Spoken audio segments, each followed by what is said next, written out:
our home is terminated right now. You pull wire. They said to kill the power.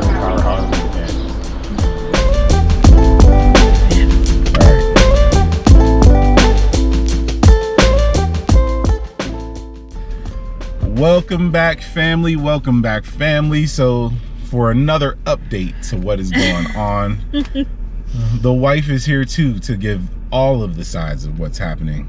So again, as we were saying before, Bluff, crazy situation happened.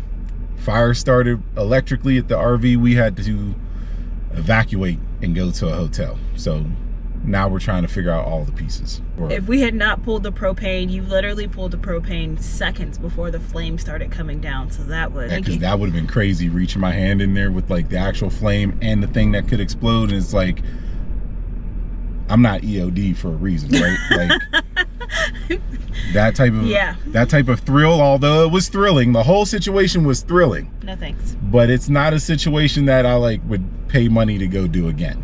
Yes. Right? Or get paid to go do again. Right, exactly, because it would have to be paid very, very well.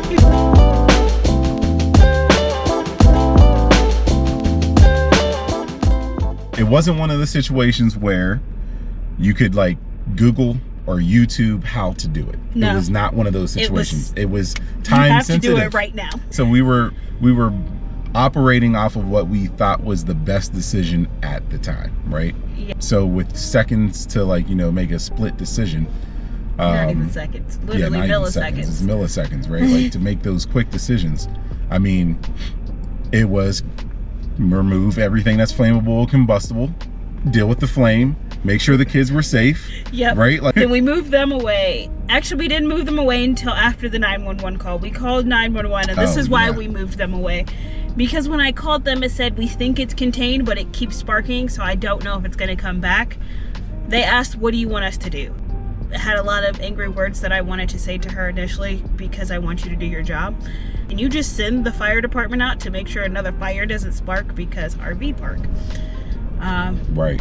The fire department still didn't get there for like 45 minutes. 45 minutes. Yeah. And I was, look, so I'm fighting the fire, right? Because there was a certain point in time when I knew with the extinguisher, I didn't have enough extinguisher for the job. Yes. And I also knew that I'm not a firefighter or an electrician, so I don't know how crazy this situation could get, but we're next to a bunch of other RVs with propane that are also like made with a lot of wood. So I mean, it's too quick for a fire to explode and then expand, right? And then out in the high plains with the wind, the wind would have just carried the flames to another RV, which would have just made, and the tree that was next to our spot. So like, I mean, it was just been crazy, right? But I'm listening to her have this conversation with the dispatcher, and it's like, what conversation are you guys having? Are you trying to be friends or something like that? Because it should just be, there's a fire here, come. That's your skill set. That was not the conversation. That's what the taxpayer money goes to, come.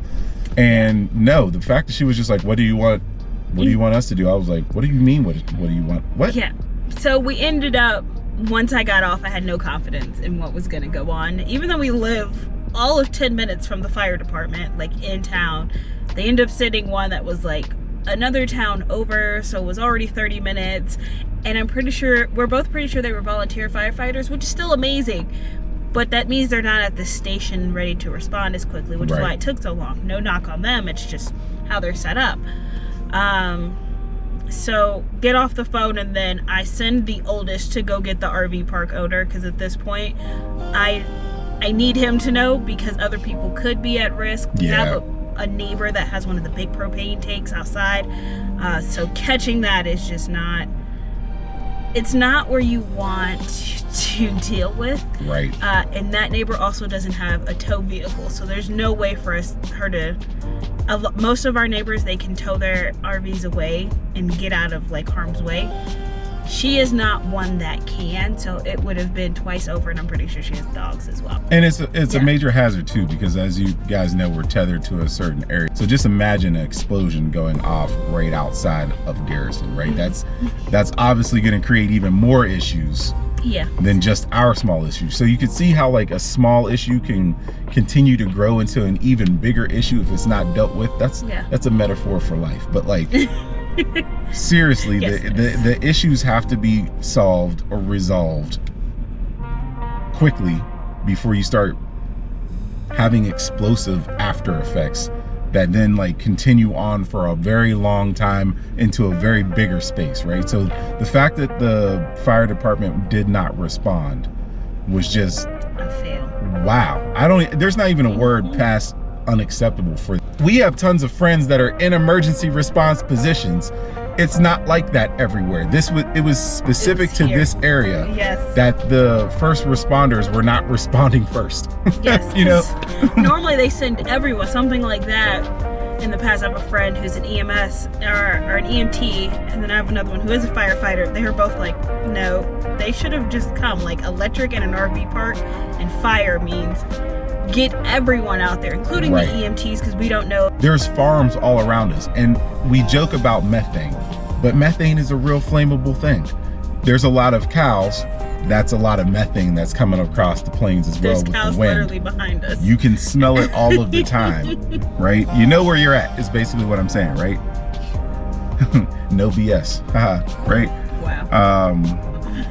Actually, but BS is the problem. It's full BS. It's a lot of BS around these parts. But yeah, the fact that they didn't respond was just kind of wild. But we were able to take care of it, and Yeah. luckily, so the fire extinguisher that we had was the one that came with the RV. It's not a huge one. I did go buy. A big one? Yeah, I went right over to Tractor Supply and got two big Good. extinguishers, and I'm not done because I'm definitely gonna have one in the truck and probably another one in the house. But Yeah. That's good. yeah, so we were with the small extinguisher, we were able to quote unquote subdue the fire, right? Yeah. Before the firefighters even arrived. Yeah. And it was the volunteer firefighters from like 2 towns over Oh yeah, that because had to after. come. Yeah, they're way after the fact, right? So they came in as we were getting ready to leave to go get more extinguisher fluid and stuff like that, right? Wait, in the middle of this, after the extinguisher, because it was still sparking, our oldest right, was coming back from getting the RV park manager. And so she's the only one who can fit in between the slides Yeah. because she's a teenager, she's slim. But the whole RV is smoked out. So of course we're concerned sending her in, but we can't let the slides out and we need the scissors. And Right. they are the only thing I keep on the counter, thankfully. Yeah, and we needed those scissors Yes. because once we got the fire down enough, You it can was cut like the wire. maybe we should just cut these wires, right? Yes. Because like if the source of the energy is what's causing the flame, let's kill all access that energy has to Yes. get to the flame, right? So like we were trying to find anything that cut. Scissors were the first thing that came to mind. The pipe cutters for Right. the PEX cutters from the basement. PEX We tried cutters. a lot. As soon as she came back, she gets in there and she freezes instantly because she's not allowed to climb on the counters. And this is the one time she wanted to listen to me, which I laugh at now. In the moment, I was yelling at her, just get on the counter. Mm-hmm. This is one time you can climb on anything, get to those scissors and bring it back. So she came out, we got her back to safety in the truck to entertain the baby, also to calm her down because she of course is freaking out because the entirety of the RV at this time is smoked out and it smells like the electrical fire. She didn't realize there was a fire, thankfully. She just thought it was smoke. We'll let that go. That'll be a teachable moment for her later. It was for after the fact we taught her that that's not how that works. Her reaction after we were leaving was hilarious. We'll get to that Yes. in a minute. But she actually is she really did come through and save the day by climbing on top of the counters when none of us could fit and bringing us the scissors and allowing us to cut the wires and stop the fire because we were out of extinguisher at that point. Yeah, we definitely were out of extinguisher, so if the flame kept coming back up, we were SOL at that point. Yep. Right? We had no access to the flowers. Our pantry is behind the big slide. Our kitchen slide comes in and that's where our pantry hides behind. And that is where the baking soda is, the flour, everything that you can think of that's good for kitchen fires because I even keep some beneath the stove because it's propane. But of course you can't access that when the slides are in. Right. Yeah, for our rig, it's one of those things that we were even talking about this in the future, just as a sidebar before we get back to Yaya being a superhero, because she was a superhero. She was a superhero, and she's not gonna let you live it down either, because now her life is completely changed. Oh yeah, It's hilarious. But before we get back to the superhero, the fact that we couldn't get back there to get anything was kind of a bother. So we were actually talking about that as like preferences for like future, because even though this situation is crazy, right? It's not a situation that's going to stop us from wanting to continue to live the lifestyle that we're living, because we like this lifestyle, right?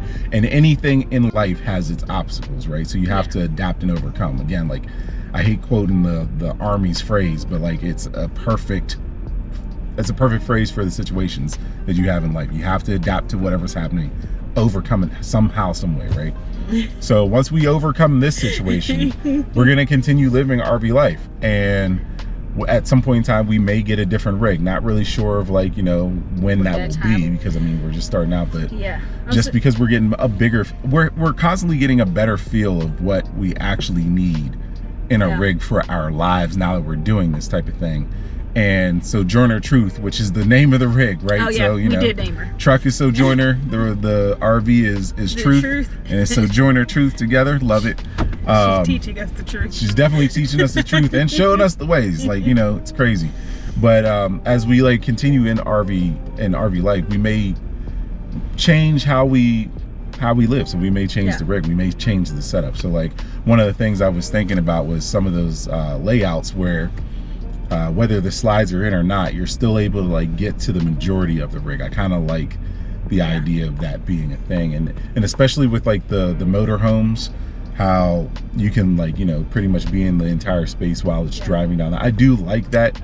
It's just a different field that we're not in right now, so I'm not really sure if I would like the whole thing, but just that aspect I some of those fifth wheels that have the forward living kitchens or back living kitchens, where when you slide them in, you can still access part of your kitchen. We just got one that separated the living areas. And that's, while in the moment seemed great. Or we can even put some of the outdoor kitchen, now that I'm thinking about it. We can put a flower out there. Yeah, we probably should. You just watch that happen. That was a real thought process that's happening. That's a good idea. Because you have to have like, so like we're military, so like having an emergency action plan is a thing, right? But you have to have an emergency action plan that works for you and your family. So like, keeping the fire extinguisher by the door worked, because we were gonna put it under the kitchen sink. It's really good that we did keep it by the door.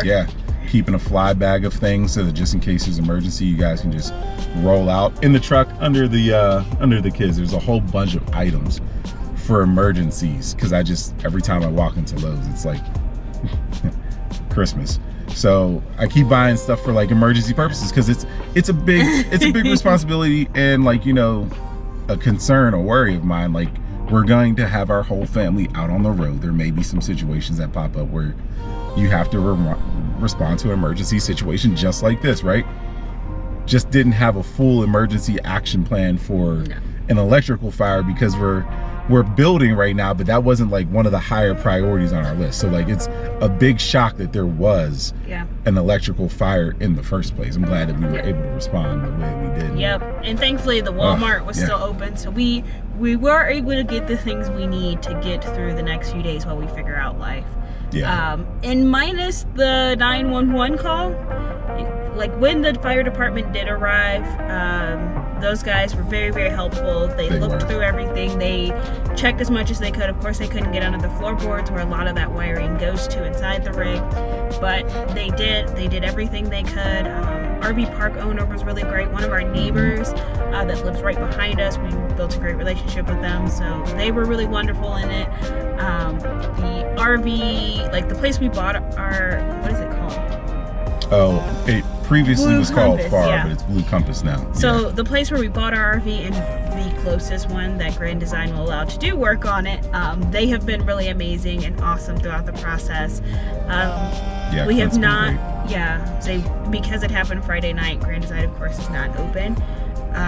But it does, as far as like, they have a Q&A and what's allowed for warranty and how to get in touch with them in off hours so that they can call you.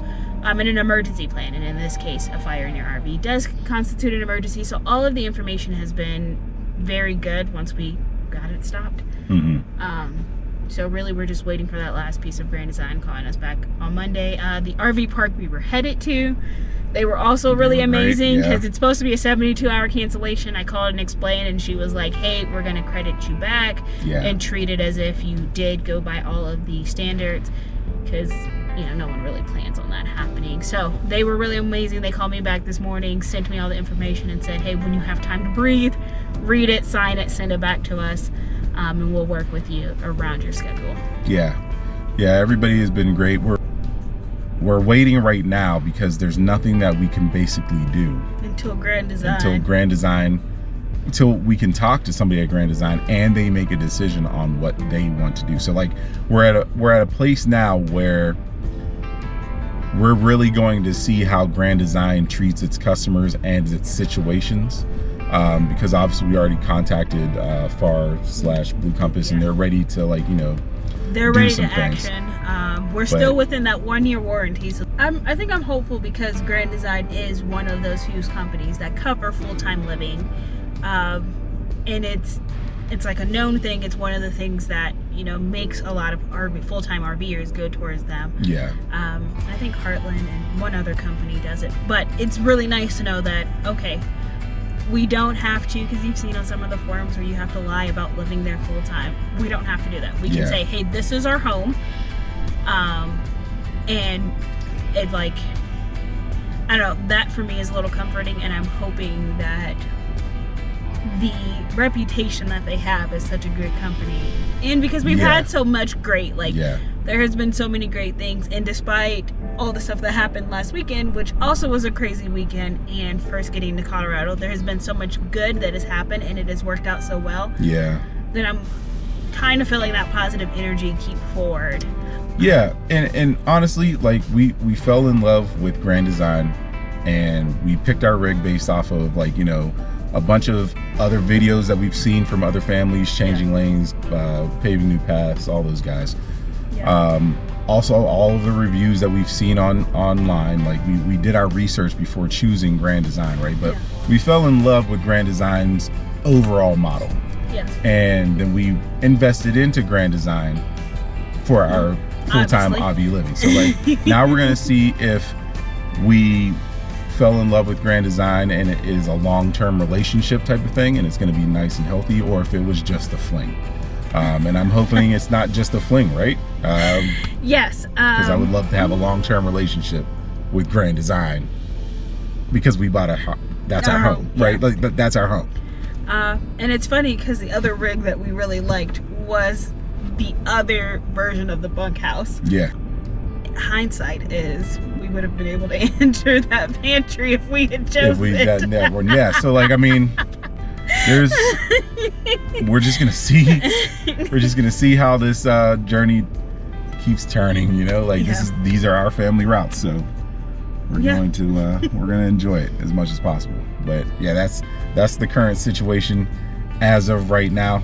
And I don't think any of us are off RV life, because even the baby, who always says I want to stay at hotel, this morning woke up and was like, are we going back to RV? She had her one night and she was like, I'm done. As everything was said and done, I mean, we're sweating. Yaya had already jumped over and became a superhero, and she's live about that now. We're sitting there putting out stuff. She's taking care of the baby. She's taking care of, she was growing up great. A lot. And after all of those things, all of the craziness calmed down, and we were leaving the RV park to go to the hotel. It's quiet in here because we're all kind of thinking about what just happened. We have a tender rear end, right? Because that was a weird situation. Tender is an understatement. We're all quiet, and Baba just leans over and goes, wow. And I had to stop the truck.